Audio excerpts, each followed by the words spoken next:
بەخوا قەسەم ڕۆژانە من بەزەیم بە ئێوە دێتەوە کە لە کوردستانەژین جاران ئێمە هەر سەیری سەدداممان نەکرد یەک تەلەڤیزیۆنە بوو یەک کەناڵە دە کەناڵیش وای هەر ئەوەی پیشانەدا هەموو ڕۆژێ خواری سەددامی خواری سەددام ئەم حەربە عەسابە لەگەڵمانە وەختێکمان زانین دوایی عێراق لە هەفتەیەکە یەک هەفتە سەددام دیسان تکرارە بۆ لە بەرچاومە وەختێک کە هاتین بۆ ئێران من لە 82 هاتمە ئێران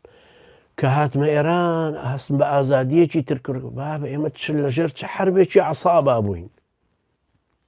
دواییش کە لە چوومە پاکستان وتم کورە چ داماوێ بووین لە ئێران حڕێتێکی ترمان هەست پێ کرد بابە بڕۆ 1000 جنێ بدە بە ڕێیس جمهور لە پاکستان بەخوا قەسەم زیاء الحەق کە عەسکەری بوو هاتبووە جامیعەی دۆ مێدیکاڵیان پێوت لە پاکستان لە کەراچی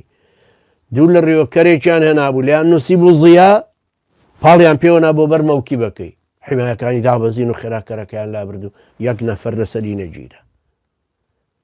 ئێ وەختی هەمومان بینی و هی ئێرانیشمان پێشتر بینیم ئێران تەڵان باش بوو لە عێراق قیاس ناکرا لە ئێوەختی پاکستانمان بینیوتەوە ئای ماشەڵڵا گۆرە 2 ساڵی پاکستان بەقەدەر دەی ئێرانە دەی ئێران بەقەدەر بیستی عێراقە کە هاتینە ئەوروپا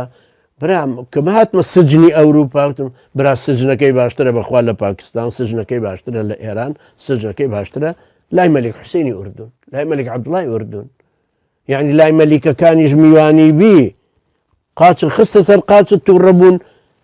بەکارەساتەوە بێ بەڵام لێرەوانە لە سجنی شی و جنێویان پێدەی نانواوەکەشت لێ نابڕن و تەعزیبیشت نادەن ئێوە بەخوا قەسەم ئەوەندە